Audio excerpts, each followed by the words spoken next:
Vos nombrabas como el punto de cambio, digamos, de la revolución con la llegada de Petión. ¿Cuándo termine, digamos, ese proceso con Petión? Al asesinar Dessalines el 17 de octubre de 1806, el país luego se dividió en dos.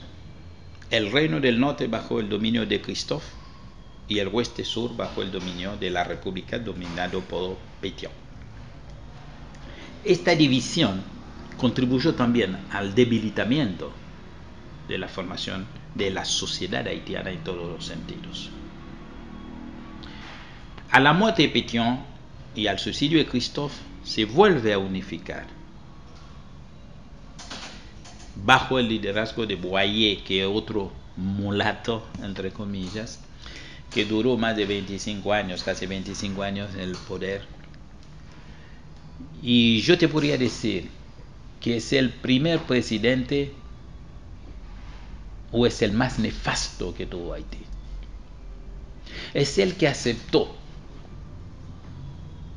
pagar a Francia para el reconocimiento de nuestra independencia una indemnización. Resulta que nosotros, que fuimos esclavos durante 3 siglos, haber luchado, derramado nuestra sangre para conquistar nuestra independencia, ahora tenemos que pagar al que no hizo todo esto para que nos reconozca. Dessalines lo hubiese fusilado, obviamente. Entonces ese hombre aceptó pagar a Francia una deuda de 150 millones de franco oro que algunos años después bajaron a 90 millones. En resumen, hoy esta plata equivale a más de 21 mil millones de dólares. Haití tomó más de 100 años para pagar esto. Yo me acuerdo de una intervención del comandante Fidel Castro que dijo que fue la primera deuda externa de un país del tercer mundo. Y nosotros sabemos lo que es la deuda externa. Esta deuda ilegítima, ilegal, etcétera, que nos oprime, que nos pone en la pobreza, etcétera, etcétera. 100 años. Tuvimos que pagar todo, íntegramente y solo. No pudimos o no supimos desde el campo popular revertir esto. Hubo intentos, pero los resultados no fueron satisfactorios. Hubo grandes traiciones también. Cuando yo hablo así, no es que estoy diciendo que la izquierda haitiana, incluso hoy, o el campo popular, nosotros estamos exentos de culpa. Hubo grandes traiciones y grandes traidores, con nombres y apellidos. Eso también ha contribuido a la derrota. Pero no, es decir, no es culpa solamente de lo que han hecho los países imperialistas y las clases dominantes. También hay que revisar las tácticas, los pensamientos, los métodos de lucha empleados por los miembros o las organizaciones pertenecientes al campo popular. Nuestro aislamiento de Latinoamérica también ha contribuido a esto, a los sectores revolucionarios de Latinoamérica.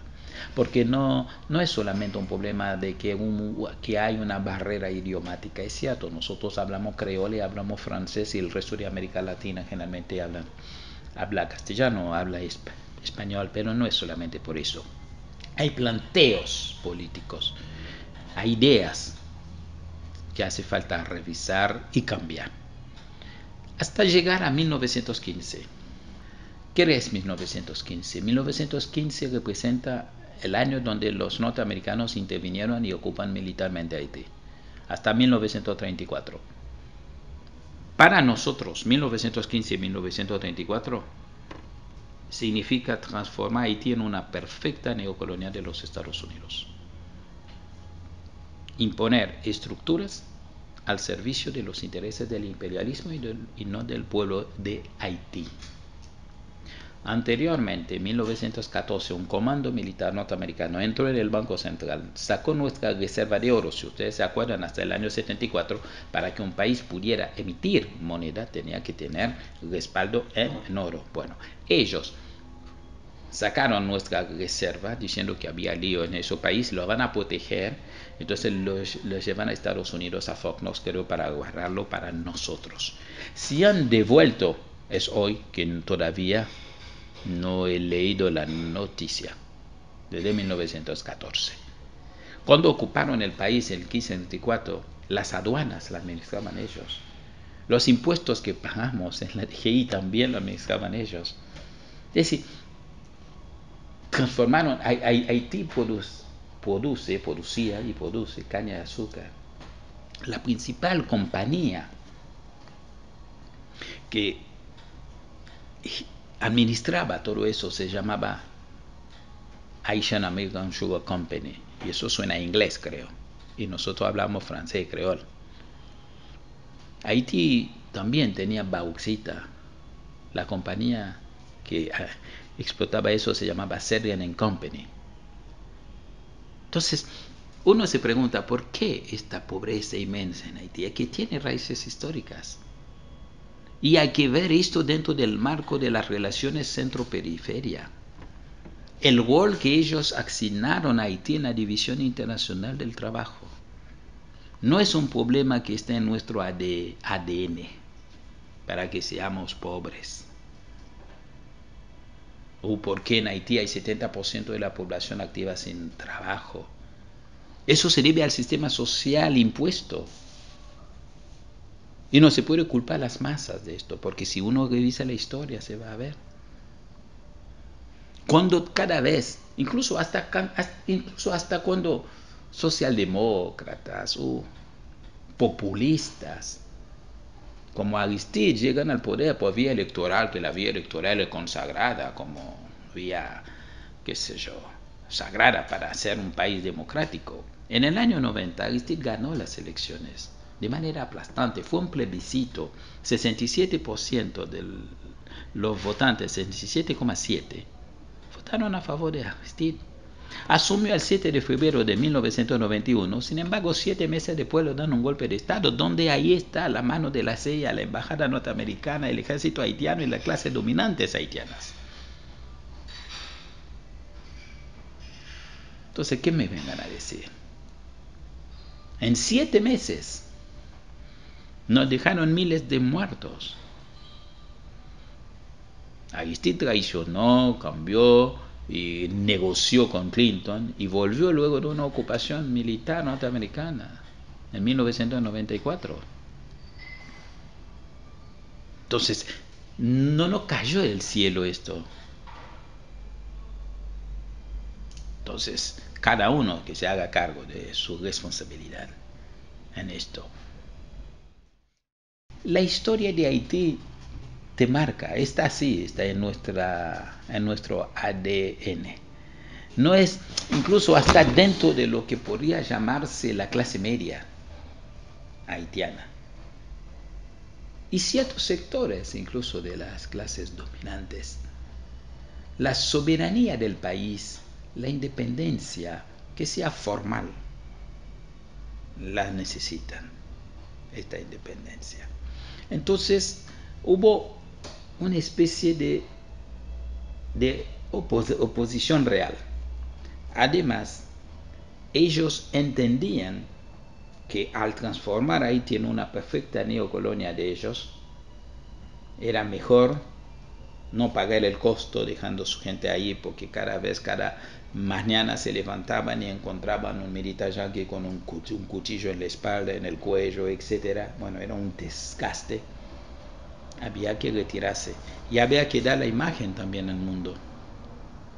¿No te acuerdas? Acuérdate que en 1934 son 4 años después de la Gran Depresión de los años 29-30. Estados Unidos no estaba en una buena posición y había triunfado desde el año 17 la revolución en Rusia. Y 17 años Rusia marcaba ya. Era una amenaza la Unión Soviética. No hay que olvidar esto. No hay que olvidar que estamos en víspera de la Segunda Guerra Mundial. Entonces, todos esos factores hay que tenerlo en cuenta, no solamente lo interno, sino lo externo, ¿no? Entonces, ellos habían puesto una guardia, que llamaban Guardia Nacional, como lo hicieron en Nicaragua, no es una excepción lo de Haití. Entonces, lo hicieron en Nicaragua, esa Guardia Nacional transformada luego en ejército haitiano, en las Fuerzas Armadas de Haití, donde los principales oficiales trabajaban directamente para el Pentágono y la CIA, y varios entrenados en la Escuela de Panamá, todas esas cosas que vos sabés para poder mantener esto. Entonces,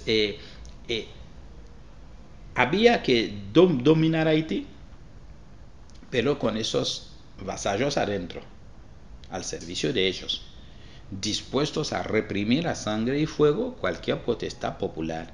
El campo popular en Haití, incluso había organizaciones de izquierda que intentaban retomar el camino, no solamente de nuestra, sino lo que habían hecho Fidel, el Che, etcétera, en Cuba.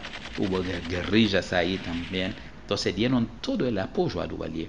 Duvalier aprovechó eso para proclamarse presidente vitalicio. Expulsó al embajador de Cuba. Hay una anécdota. Duvalier, en la reunión de Punta del Este, donde expulsan a Cuba de la OEA, le faltaba un voto a los norteamericanos. Y ese voto se lo dio Duvalier. Hasta el delegado haitiano que viajó al Uruguay en esta reunión, él viajó con el mandato de votar a favor de Cuba. Duvalier negoció con los yanquis, con esta plata construyó el aeropuerto internacional. Es decir, vendió su voto y ahí Cuba fue expulsado. Y llamó al embajador nuestro, el enviado, para decirle cambie el voto. Después yo te explico. El tipo cuando regresaba del avión del Uruguay, eso ya no era más ministro. Cuando llegó al aeropuerto fue detenido, estuvo encarcelado. Porque él viajó con la misión de votar a favor de Cuba. Entonces, son juegos diabólicos, crueles, que se desarrollaron. Tipo programándose presidente vitalicio y una potencia que se reclama el paladín de la democracia en el mundo apoyando esto. Y en el año 71, antes de morir, como era presidente vitalicio, tenía derecho a designar su sucesor, una especie de monarquía tremenda, y sucesor era su hijo, que tenía 19 años en aquel momento, el dictador Jean-Claude Duvalier. El padre era François Duvalier, llamado Papa Doc, y el hijo lo decíamos Baby Doc. 29 años. Esos 29 años representan para nosotros la base sobre la cual había que entender a la política moderna de Haití también, donde no solamente por el precio. Hasta ahora hay gente que dice hay 40.000 muertos y desaparecidos bajo ese régimen, otros que dicen 60.000, de cualquier forma son cifras siderales.